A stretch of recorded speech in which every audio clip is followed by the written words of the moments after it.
All right, in this lecture, we're going to be going over edge control. Now, edge control is really important to master in order to make your paintings look professional and not sloppy, okay? So, what edge control means is being able to control the edge of your brush between just being really sort of amateurish and, splotchy to being able to blend accurately between a hard edge and a soft edge. So, we're going to be using, let's go with just a round brush. Actually, we're going to do two different things. First, we're going to start with the airbrush here, okay? So I'm going to be using a soft airbrush, okay? So when we're talking about edge control, what we mean is controlling the edge of our brush, right? So right now, we have a very crisp edge around this shape. And when I paint over here, if I wanted to shade this, I'm clearly going outside the edge. And even if I try and keep it reined in, a little bit's going to go out, or it's not going to quite match up perfectly. So there's a couple ways we can manage edge control. One is just to select the shape, which will make it so that our brush stays directly inside of that shape and we don't have to worry about it going outside of that. Okay, there's one way to manage edge control. Okay, another way, let's say we wanted to do edge control on the inside of the shape, right? Like maybe we want to shade this shape here. Okay, well, there's a couple things. We can either, instead of just selecting the whole thing, use our selection tool and select it manually, okay, which is one way, but with the selection tool being so precise, it might not end up working out exactly how we want, okay? Or the best way, honestly, in my opinion, is to just get really practiced at doing it by hand. So for this lecture, I'm going to go ahead and undo that. For this lecture, your goal is to practice from hard edges to soft edges, okay? So for example, this along where the bottom of the sphere is going to be what we call a hard edge, okay? And if you need to, you can use an eraser to work things out, but our goal is to blend hard edges and soft edges in order to really get these shapes that we're trying to achieve, okay? So there's one. Let's do this one as well. Okay. Now I'm going to go to my airbrush, go bring it down a bit, just so I can, oh, you know what, let's do this actually. We're going to use our airbrush, paintbrush using the green. We're just going to paint over a little bit to really make sure we nail those shapes. There we go. Looks pretty good. And come back to my paintbrush. We can also do down here. Oh, we won't bring it back to the color we had before. And do a similar thing, right? And then we can use our airbrush tool again to fade that back. Now when you're doing this assignment, you're going to do the same thing. You're going to take this shape and you're going to practice your edge control. You want to really focus on the transitions between smooth and sharp edges. Okay?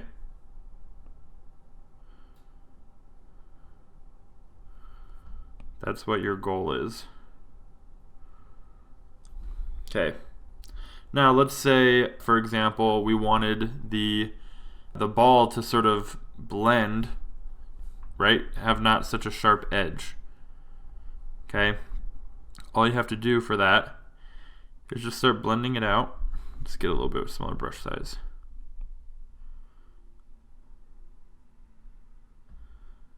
Then we can get our eraser tool. Or sorry, not our eraser tool. We're gonna paint with the green again. I'll fill that out right there. Okay. And you could just keep working it until you get that sort of blend that you're looking for. Now it's going to take a while. It's going to take a lot of practice to really nail it and get it to look accurate. But you really want to just keep working until it feels like there's a little bit more of a blend there. Okay, and you can use a smudge tool too if you want. Okay, we just want to see if we can make some different transitions here between soft and hard edges. Okay, so you can see it makes it feel like it has a little bit more texture.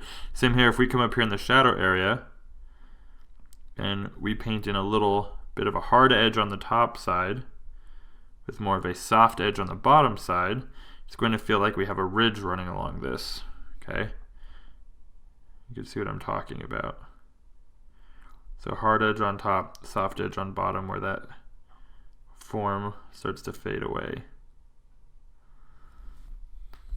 Okay, so that's what we're talking about here.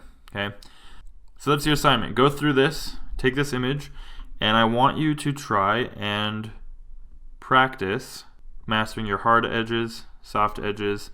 So go along each of the creases where there's a new sphere that sort of intersects into another one, right? You can see how I've made these ball shapes and they all kind of connect.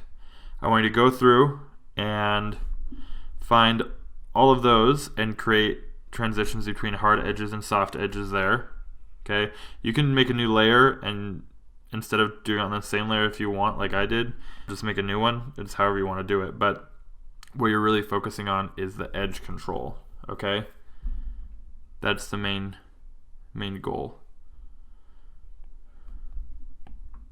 Cool, so hopefully that makes sense. Oh, and then the last thing also, on top of that, I want you to go through and try to put some texture and some, different shapes into here, right? So how I did kind of like these ribbing, come in, you can make holes in the object, right? And as long as you're focusing on that control between soft and hard edges, you should be fine for this assignment in doing that. Okay? And you don't even need to use, I'm not even using any highlights here really. If I wanted to, I could, go darker on some parts and do stuff like that, but you don't have to do that, right? If you want to, you can just keep it with these two tones like I'm doing, and you just want to make sure that things look crisp and clean, right? It's going to take you probably a couple tries to really get this to feel right and look smooth like mine. But that's okay. That's why you're doing it. So just keep practicing, right? Focusing on making it deliberate, okay? Being able to put those shapes in there.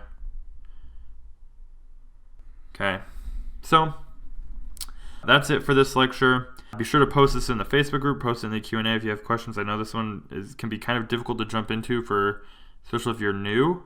So be sure to post in the Q&A. I can comment and answer and give you feedback, as well as anyone else who's also working on this specific assignment at the same time. So that's it for this lecture, and I'll see you guys in the next one.